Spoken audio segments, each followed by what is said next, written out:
I was just talking to someone recently who is training for a marathon. It's Grandma's Marathon up here in Duluth.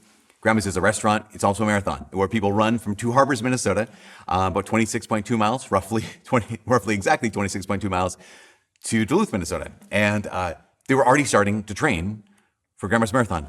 Now, Grandma's Marathon happens the third Saturday of June. And yet here they are at the beginning of December, end of November, and they are already training for this marathon. And I was like, oh my gosh, it seems like a lot of time to have to wait. I even said this. So like, that seems like a long time to have to wait. And they had such a good perspective. They're like, well, I'm not waiting. I'm training. I thought, oh my gosh, that's so good. That'll preach. I'm like, that'll come up in a homily someday, because that's exactly it. Right now, we're in the season right now of Advent, right? The first step in the season of Advent. And one of the things we remember from Advent last year is that Advent is this time of preparation, right? It's a time of preparation for the Lord's coming. But it's also a season of waiting. But it's both at the same time. And I was thinking about this when it comes to not only preparation, when it comes to waiting, is like how much of our time, how much of our lives are spent just waiting. Like waiting for something to happen, waiting for life to happen, waiting for the next thing. And actually, I looked up, I did some research and found out that like a lot of our lives are spent just simply waiting. For example, you just waiting in lines. The average person, at least in the United States, the average person spends 6 months of their life simply waiting in line. If you're talking about some people around the country, around the world, I mean, there are some people who spend up to 5 years of their lives simply waiting in line, which is a pretty big gap, 6 months to 5 years. But it depends what kind of person you are. Speaking of that, commuting.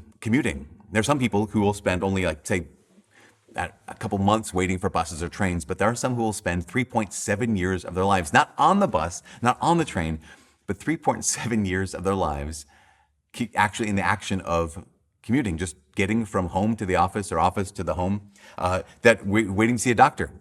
We can spend up to 14 days across the course of a lifetime. If, on average, there's like a 19 minutes wait per visit, 14 days of our lives across a lifetime. All of us drive probably, and so roughly in a normal American lifespan, we will spend 6 months at red lights. Again, this is not the whole commute. This is not how long it takes to drive from here to there. This is simply sitting at red lights. Some people spend up to 6 months of their lives waiting for there. And when it comes to waiting for food to drink, a lot of us will spend, if you go out to eat a lot, you can spend 2.8 years of your life simply, again, waiting for someone to take your order, waiting for your food to get there. And I just think about this. Lastly, waiting for friends, waiting for families, waiting for other people. We can spend about 146 hours per year waiting for someone else. And that might vary depending on your significant other, if they're a person who is on time or not. But think about that, 146 hours per year just waiting for someone else. And here we are in the season of Advent.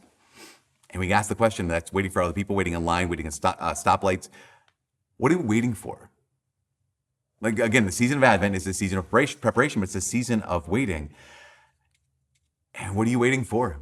As a kid, I remember how hard it was to wait. Like how, even in this season, when we hit, Thanksgiving, we hit Advent. The next season is Christmas. The next celebration is Christmas, and it was so hard to wait. And so I was waiting for Santa. I was waiting for presents. I was waiting for a break from school. I was waiting for my family to come visit. And so we had all these tools. I don't know if you remember these tools that help you wait. We have the Advent wreath. Now you light one candle every single week and it helps you. But I remember thinking this doesn't help at all. This actually makes it feel like it's taking even longer, because we lit that candle on Sunday or on Monday, and it's not a whole nother week until we can light the second candle. It's ridiculous. Or you might even have Advent calendars. But oh my gosh, I remember getting an Advent calendar for my birthday once. It had behind every door, it had a piece of chocolate, and that was torture. I was like, I'm right in front of this calendar that has all of these pieces of chocolate behind every one of these little doors, and I get one a day. It was torture. Paper chain. People have the paper chain. You peel it off. It's red and green. Each day, take off another link on the paper chain. You're getting closer and closer to Christmas, which I always frustrated me. What I would do is I would just wait for like a couple days and then take off 3 at a time or 4 at a time, because otherwise it seems so slow. Why? Because I just wanted it to be over. I wanted the wait to be done. I wanted to be there. You know, I'm sure you heard of the 1970s marshmallow experiment. They brought a number of children into one room, one at a time, and sat them in front of the table. And on the table was a plate, and on the plate was one marshmallow. And the conductor of the experiment said, "Okay, if you want, you can have. I'm going to leave the room. If you want, you can have this marshmallow now. But if you wait, when I come back in and don't eat it, when I come back in, you can have two marshmallows." And you can see this redone over and over again with hidden cameras and whatnot, and the torture that these little souls, little hearts are going through, as they're like, someone just like eat it right away, like they don't care, they don't care at all. They're just going to eat that marshmallow as soon as they can. Others, it's torture for them to wait, like sitting on their hands, covering their eyes, looking away. I mean, literally, physically turning around in their chairs so they don't have to see this thing right in front of them, because it's really so difficult for us to wait. We hate waiting. Because why? Again, I want it to be over. Because I want it to be done. A lot of times we have to wait to know something, but I don't want to wait to know it. I want to know now. I want to have what I want, and I want to be where I want to be. And so often for many of us, where I want to be is just somewhere other than here. For so many of us, I want to be there. Again, I want to be done. And yet, here we are, just waiting. And one of the things it does to our hearts is it convinces us that when we're waiting, we're just simply wasting our lives. That we can sometimes see waiting as a waste, just a waste of time. And so it's possible that waiting is difficult for us because we don't know how to wait well. So that's what we're going to do over the course of this Advent. We're going to learn, like, how do we wait well? Because if so much of life is spent waiting, how do we do that well? We can also look at, what do we normally do when we wait? If you were to look to yourself and said, okay, when it's time for you to wait, what do? I think normally when we wait, we worry. Like we wait with anxiety, or while we wait, we whine. We complain about what's going on. While we wait, I think one of the ways we do it right now is we doubt God's goodness. Or what we wait, we try to take control. I think sometimes maybe the biggest way we wait is we just check out.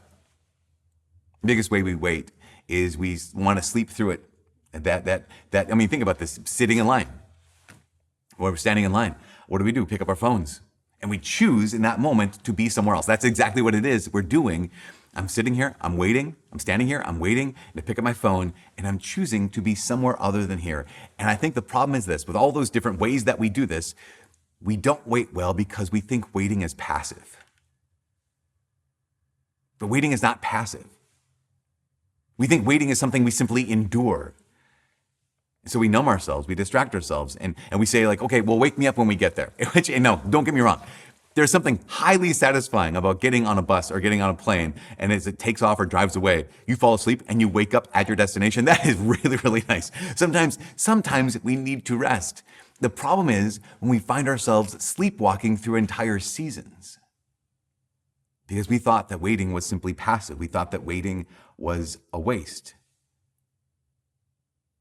And so we pretend that we're already there. I mean, think about this.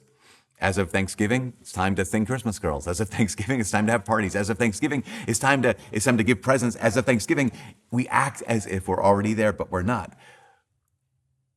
We need to be present. This is what it is to wait. It's not simply to endure, it's to engage. I'll say that again. Waiting is not simply to be endured. Waiting is something that we need to engage. Waiting well means that I'm engaged. Waiting well basically means this. Waiting well means that I'm an active participant in this moment, because I may not know what's going to happen, but I do know that whatever this moment means, this moment actually matters. And this is the declaration of faith that you guys, for Advent, this is the declaration of faith that every single Christian makes during seasons of waiting. The declaration is this: I am confident that this moment is crucial. I'm confident that this moment matters. And so I can't just check out. I can't just worry. I can't just whine. I have to be here. And that's what every Christian has to declare. I'm confident that this moment is crucial. But if that's the case, once again, let's ask the question. If that's the case, then why do we minimize the now in pursuit of the then? Why do we do that? Why do we check out? Why do we have our eyes fixed on then instead of letting our eyes rest on here and now? And I think one of the reasons is because, for me at least, I don't like uncertainty. Like I genuinely, I want to know. I don't know what's going to happen. And so I just want to know. I'll do this. You guys, this is ridiculous. I'll do this when I'm watching TV. I'll do this when I'm watching like on the internet. I'll do this through movies. Like I will stand there at my iPad watching a movie that I'm enjoying and I'll scrub through it. Like I'll fast forward through certain parts. Like, okay, I got it. Next scene. Okay, I get it. Next scene. And I'm like, that's ridiculous. The whole point of the story is to engage the story, not just to know how it ends, but to live the story. And yet, here's what I do. I scrub through the story. How many times do we find ourselves scrubbing through life? This doesn't matter. This doesn't matter. I'm going to get to the end of the story and miss the whole story. Remember I did this once? There was this TV show that there was this man wakes up in a hospital bed. He's a sheriff who wakes up in a hospital bed, and there's been this like zombie apocalypse, and he wants to know if his wife survived, and he wants to know if his wife ever reunite. And so I watched a couple episodes. I thought, this is really fascinating, but I really want to know if he finds his wife. And so I went to Wikipedia and just like looked it up. Does he find his wife? And no, I don't have to watch it because I just wanted to know. That was the thing. I skipped to the end, and yet we have to be here. I want to be there. In order to be there, we first have to be here. The declaration every Christian makes is, I'm confident that this moment matters. I read a post recently of a parent who had a child in the NICU, in the neonatal intensive care unit. And this parent was talking about how, in this post, had described the great kindness of the doctors and nurses and staff of the hospital, caring for their family and for their child in the NICU. But they didn't go on and on about the doctors and nurses' great patience or great generosity or great gentleness. The kindness of those doctors, the kindness of those nurses, they said this, was the fact that they had taken years of their lives during school and prepared themselves to be able to take care of my child right here in the NICU. She said the great kindness of these doctors and nurses wasn't, again, just that they were gentle or they were patient or they were generous. It was all of those hidden years they used, and they became the kind of people who could take care of her infant who was in crisis. That's what I just invite all of our students to be able to realize too, that even in school, okay, this moment matters. Why? Because it's helping me become the kind of person I need to be. You have to know that waiting matters. Why? Because this moment is helping me become the kind of person that God needs me to be. The declaration of every Christian in Advent is, I am confident that this moment is crucial. So, because why? Because waiting is not passivity. It's not endured, but it's engaged.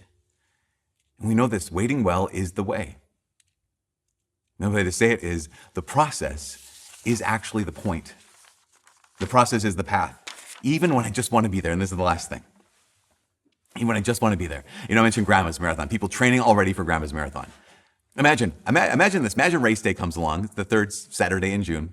And you start the race. You start running from Two Harbors, Minnesota to Duluth, Minnesota. And someone pulls up alongside of you and says, hey, I can give you a ride right now. Like, wait, why would I take a ride? Well, no, you want to go to Duluth, right? Yeah. Well, just let me give you a ride. You can be right there. Imagine who in the world would say, I'll take the ride. Well, yeah, the point is to get to Duluth. No, the destination is Duluth. The destination matters. But so does how you get there. It's actually that process of, I didn't just get from Two Harbors to Duluth.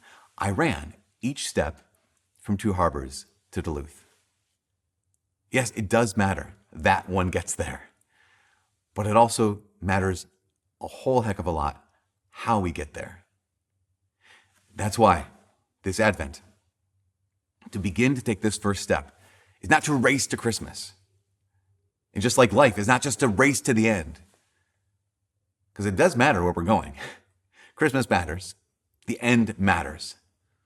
But how we get there also matters. Why? Because something is happening here. Something is happening now.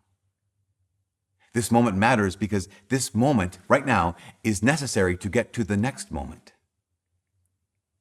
And we declare this. God is doing something now. So as Christians, we have to look around and say, okay, this Advent, what is happening now? How am I engaged now? What am I waiting for? And how in this moment, can I wait well?